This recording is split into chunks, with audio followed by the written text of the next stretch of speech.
Welcome in. I'm Rhonda Holt, the Lone Maven with Thrive Mortgage. Happy day to you all. Happy day, Mary. Hi, Rhonda. It's great to see you. It's great to see you. And I was here on our last last show, we had Biscuit.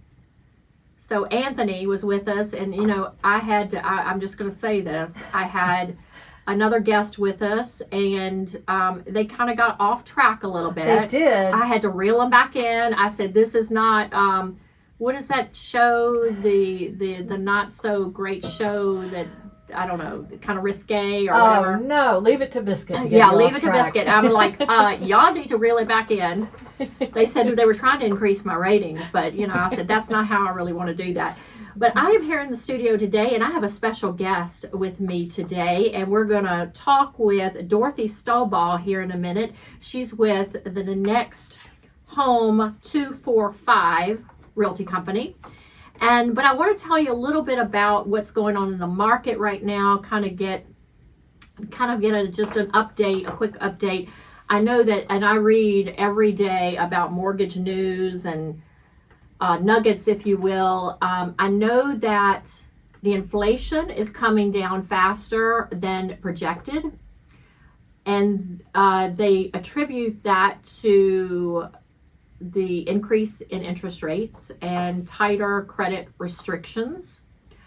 I know that in reading some of the things, the criteria around the homes, the Federal Reserve, raising the interest rates, leaving less work for policymakers to do, ultimately bring, all of that brings inflation down.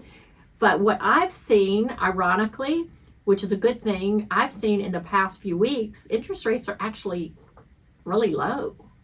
And, are they going to be pandemic rates? No, we'll never see pandemic rates unless we go through another pandemic or major country crisis, and I hope we don't.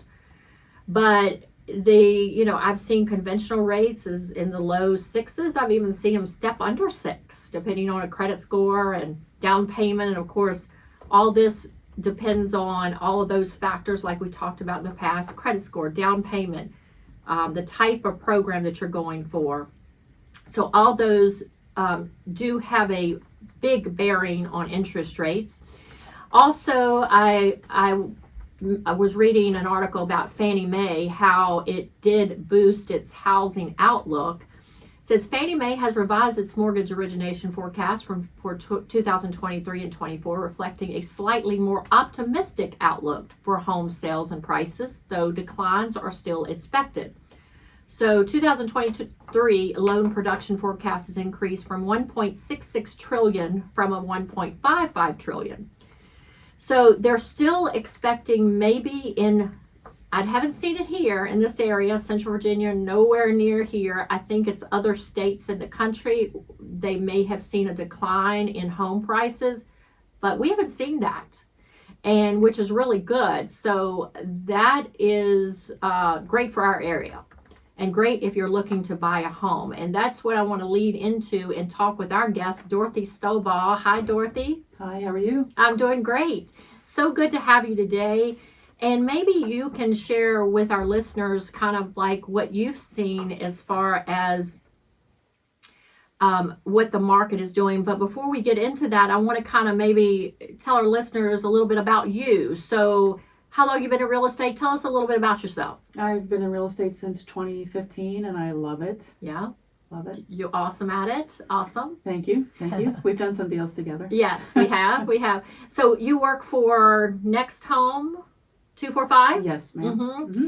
And it's always a unique name. I know when they started, they opened up their company. I love they have like a dog mascot. Luke. Mm-hmm. That's his name. Yes. And of course, I love dogs. Everybody knows that. So that just caught my eye right off the bat. And so what have you seen in the market, Dorothy, as far as housing? Have you seen things? Are they better in our market? Are we seeing more houses? We have a strong market, but I think the thing that I've noticed the most is people are still overpricing properties as if it was a year and a half ago when we would get 15 offers on a property within 24 hours, or a property would be sold literally within an hour of it going on the market. We really are not in that sort of atmosphere anymore.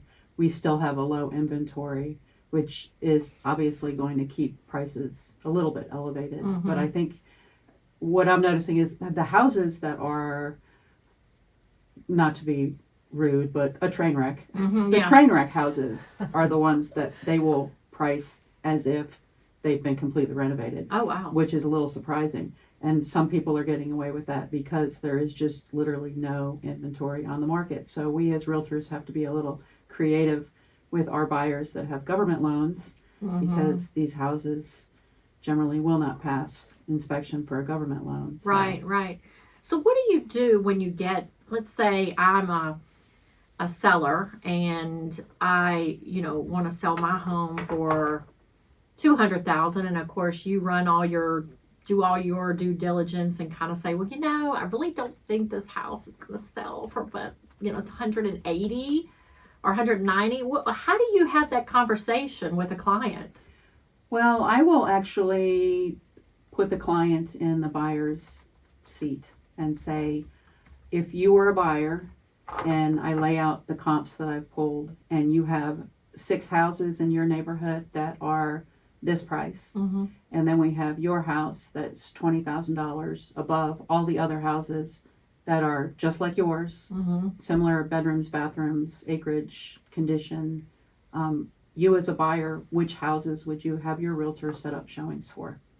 Yeah, that's pretty bold statement. Right. And then the other thing is, do you want your house to be on the market for a year and not sell? Right. Because the perception from a buyer's point of view is that there's something wrong with the house. And there would be something wrong with the house because it would be overpriced. Right. So And yeah, I see that generally in the market. If a house stays on the market too long, or if they keep reducing the price, then they're like, oh gosh, something's wrong with that house. Let's not touch that. So it stays on longer. It's absolutely true. And a lot of times it is because it's overpriced. Mm-hmm. So it will not sell if it's as quickly if it's overpriced, if the condition is rough, Mm-hmm. or depending on the location of the house. Mm-hmm. Do you think that a realtor, and I know realtors do this, not that I know of any, but do you think a realtor list houses out there for just because the seller says, okay, this is what I want it for, and they just list it just to do it? Some do. Uh-huh. Some do. And you will ultimately it's the seller's decision. Right. It is our role to guide the seller, to make suggestions, but it is absolutely the seller's decision on what they want to sell the home for. Right. And that's when you come in and say, if the buyer has a loan that requires an appraisal, if it does not appraise, then they have the right to request a lower price, Right. lower purchase price. So I think really if you're coming from a place of not judgment on a seller that wants to overprice a house, but you're coming from a place of being a resource and giving them the information they need to make a decision. And you can always say, if we could justify that extra $20,000, Mm-hmm. What have you done to the house to make it better than these other 6 houses that I pulled on the comps? Sometimes you can get it up a little bit in price depending on what they've done. I had a lady in Boonesboro that had a lovely house, and I pulled the comps, and she wanted to be about $5,000 above where I had put it. Oh. But then she went on to tell me the things that they had done to the house, and I said, oh, absolutely. Oh, okay. So you figured that out. Right. Well, good. You're listening to Rhonda Holt with Thrive Mortgage. I'm here with Dorothy Stolba, and she is talking about how important it is when listing the right price on a house when you're listing it for sale, and she goes through that with each and every person. So in looking at the market, Dorothy, tell me about how if a home is listed for the right price, what typically how long does it stay on the market in this area? I would probably say maybe 2 weeks Mm-hmm. if it's priced correctly and it's it's a good house. Yeah. It doesn't stay on the market very long, Okay. and that's much longer than it was, let's say, 2 years ago even. But you have to look at multiple things. You have to look at the neighborhood. You have to look at the type of house that it is. The 2-bedroom house is going to be a little harder to sell than, let's say, a 3-bedroom. Right. Because most families need more than 2 bedrooms. Yeah. So 2 bedrooms great for a single person or somebody that's downsizing, but for a family, It's hard. and a lot of the people that are moving into the area want at least 3 bedrooms and 2 bathrooms. Mm-hmm. And making that the most desirable, I think. So are you seeing more and more people moving and settling down in this area from other states? I am. Yeah. I absolutely am. Yes. Yeah. Mm-hmm. I know I've seen an uptick, with applications and so forth, and I wish people would stop advertising that we're so great, but that's, but we are. This is a great area. Yes, I have worked with many people that have relocated from out of state, and they just absolutely love the area. They love the community service spirit, how friendly everybody is. And I know Liberty brings in a lot of folks too from all over as Yes. well, so that definitely helps. And when you're looking at comps, per se, how these are comparable properties to the one you might be getting ready to list. How old are these? Like, are they sales? I'm going to look at active as a separate comparable market analysis. I'll look at active, I look at pending, and I look at closed in the last 6 months. 6 months, okay. Mm-hmm. Because I want to also look at the active, because I can say to my seller, this is your competition. This is your direct competition. Let's see where that's priced. Uh-huh. And sometimes you can use that as a tool to price your house. Right. So when you're writing offers, do you know what the other offers are, or would they come in? No, we're not allowed to know that. That would be kind of bad, wouldn't it? That would be a no-no. Well, it would give you an advantage. Right. So you're not supposed to have that. Right. So Right. just like if you're working with a buyer and you call a listing agent to try to do some recon, which I will absolutely do for my buyers, Right. to try to give them a negotiating edge, but they're not obligated to really answer many questions. But they could say it's X amount of offers on the table, probably. They could say that maybe. Correct. Yeah. Correct. Well, I like to know if there's other offers coming in, because you need to make a more aggressive offer if there are other offers on the table. But, it's unfortunate. You'll have some agents that will tell you that there's other offers when there's not necessarily other offers, which also makes it tricky. So you have to sort of gauge, okay, is this an agent that I think is not that kind of agent? Yeah. The majority of the agents are not going to tell you that there's an offer if there's not. Right. But I'll usually say, is there an offer in hand? Because I'll tell you 90% of the time when you have somebody that says, I'm bringing an offer, something will happen to blow it up, and they don't bring an offer. And then, there you go. You look like you've told the other agent, there's another offer coming in, and then the offer didn't come. So I'll always say there's an offer that is supposed to be coming, but I do not have it in hand yet. I see. So I'll say, how it is. Right. It doesn't mean anything if you don't have it in hand. Right. It Good means stuff. nothing. And we have our special guest today is Dorothy Stolba. I say I always mess up her name. It's got such a unique name. It's beautiful. Thank you. She is with Next Home 245 Realty. And excuse me, we've been talking about today different aspects of the market, and you shared something with me during break, and tell us a little bit about the active listings and pending. Tell us a little bit about that. We have a very strong market in the Lynchburg area, and we have had an inventory shortage probably, I'm going to say, going on 4 years now for the amount of buyers that we have, which makes it obviously a seller's market. So during the height of the market, this is why people were getting thousands and thousands of dollars over list price, because there were just no homes and people wanted to come into the area. Mm-hmm. But obviously not everybody has an extra 10, 20,000 to throw at a house if it doesn't appraise for what they're paying for. So that's kind of been an issue. So now the way the market has shifted, I feel like there's a little more negotiating room for buyers, that sellers have to be a little more realistic, that they can still get a good price for their home. They can still get more than they paid for the home. Good. but there's only 395 active residential listings right now out of 1,067 active listings. Oh, So that includes land, majority of that's land, and some commercial listings. But we have 505 pending residential properties right now. Wow. So there's only 691 pending, and the majority of those 505 is the residential. So Great. that's coming into the spring market. Spring, summer, fall are generally going to be those times of year where you're going to get more listings, but people are a little bit nervous about listing their homes, not knowing kind of what the economy is going to do. That's true. But people still need to relocate. People still need to get a job in another place. They still need to sell. They still need to buy. Right. So I think that's been the trepidation of some sellers is, I want to sell my house, but gosh, with this inventory shortage, am I going to be able to find something else to purchase? I think that's been the biggest bone of contention, I think, in this market. Right. So tell us how you differ, Dorothy, from other realtors as far as if I came to you and I want to list my home for sale, how would you differ? What do you do for what do you do for sellers?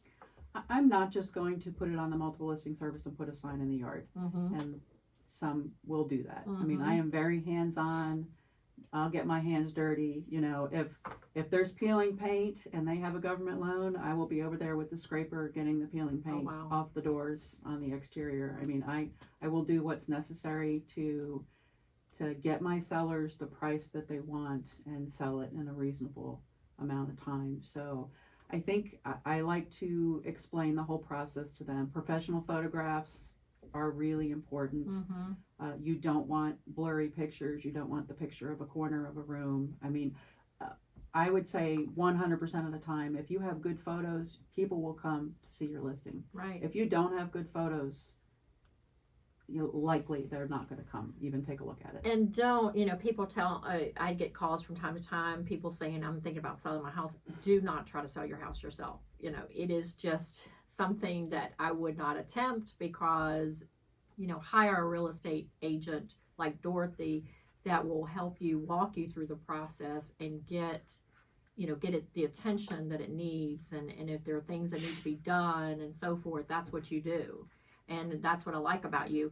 And the other thing you do, you after the professional photos and so forth, what other things do you do for them? Well, I'm in constant contact with them as far as letting them know, every time we have showings, every time we have feedback, which I'll follow up with anybody that takes a look at a house and let them know what the feedback is. I think the biggest misconception about listing a house is that you just list it and it's going to sell. There's a lot of components that go into it. So my job is to take the stress off the seller. My job is if something happens, something comes up, something needs to be taken care of, I don't want to immediately call them and alarm them. I want to get all the information and then go back to them and say, okay, this is what's going on, but don't worry. Yeah. Everything is going to be okay and we are going to get through this and this is what we can do. Yeah. I like to, when things happen, I like to say to my buyers or my sellers, these are your options. I don't like to go to them and say, well, you must do this. You have to do this. Right. I like to say, if it's a contract issue, contracts are contracts.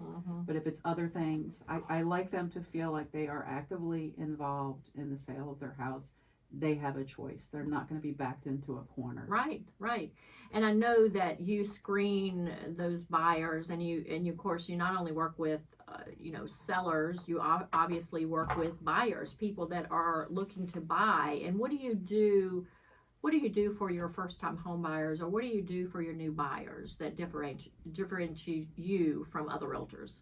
Well, the first thing is that they have to get pre-approved with a lender. Amen. Because we not only need to know the price range they're looking in, but we need to know that what is the loan that is best for them. Right. The best terms. So the loan type that they have is also going to determine what kind of house they can buy. Right. You can't buy a house that doesn't have heat or has a hole in the floor and a hole in the roof, water in the basement, mold, if you have a government loan. Yeah. Unless those things are taken care of Right. prior to you going into that purchase agreement. And And an inexperienced realtor doesn't necessarily know that, or not, I'm not saying that there are ones out there, but there are realtors that may be new to real estate or may not have the background or the proper training like you have had around, if I give you a buyer that's been pre-approved for a USDA loan where you have to purchase in the county, no money down, you're not going to show them a double wide because they've been approved for USDA, because you can't buy a double wide with USDA, but these things. Right. That's so important. Right. And I think what I like is the fact that you really you kind of hold their hand, especially if they're first time home buyers, in walking them through the process. Tell us a little bit more about that, as far as, let's say that you have a buyer that really wants to write an offer on the house, and you're sitting down with them. What does that look like when they're thinking they want to write an offer? Well, I go through the contract. We look at the important components that have to go into the offer. Mm-hmm. And then I go through line by line and explain everything to them so they have a clear understanding of what their obligation is. Mm-hmm.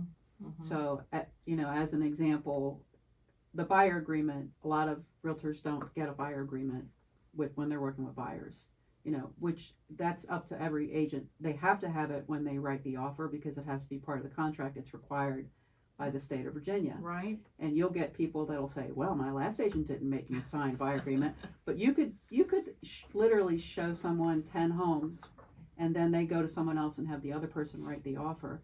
So I think people don't understand we don't get paid unless it closes. Right. So I think the one thing that sets me apart is, of course, I want to support myself and pay my bills, but my main concern is that my buyers or my sellers are happy Yes. with my service, Yes. that they understand the process, and the commission is not the most important thing to me. Right.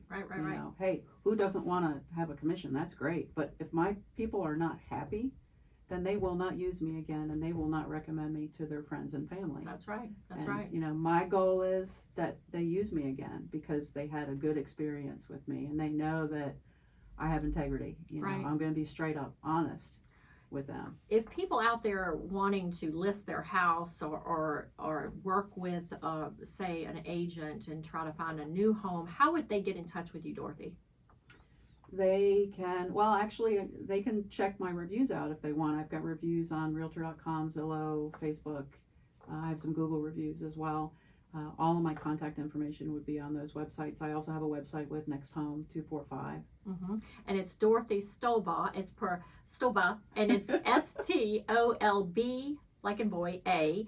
And give us your phone number of how they can reach you. 434-942-2171. Now, and so if you go to the Next Home 245 website as well, then you'll see her there, and you can click on her link. It tells you a little bit about Dorothy, and of course she's been doing this for quite some time. She has experience that some newer agents would not have. So if you would like that extra added expertise as far as listing your home or being able to buy a new home, Dorothy is definitely the person that would be able to help you. Thank you, Rhonda.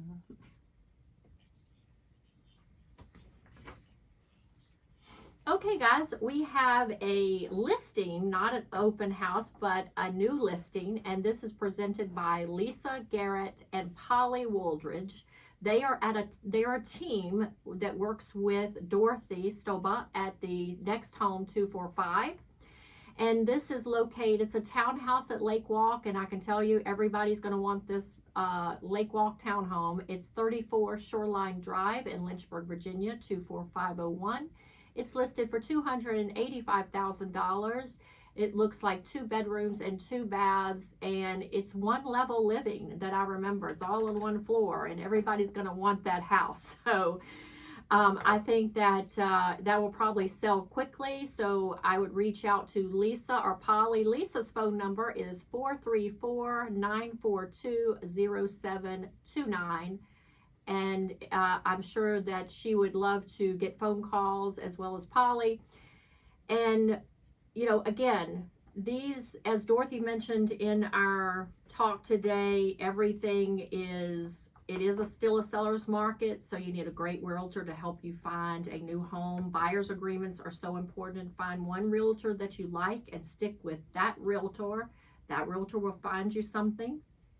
If you would like to get pre-approved to buy your next home or your first home, I will help you. My name is Rhonda Holt. I'm the Loan Maven with Thrive Mortgage. I can be reached at 434-221-6361, or you can visit my website at theloanmaven.com. Be sure to also go in the YouTube channel and check out my new channel, The Loan Maven, and subscribe and like. We would love to have it, and hope you have a great week, and we will see you next Saturday.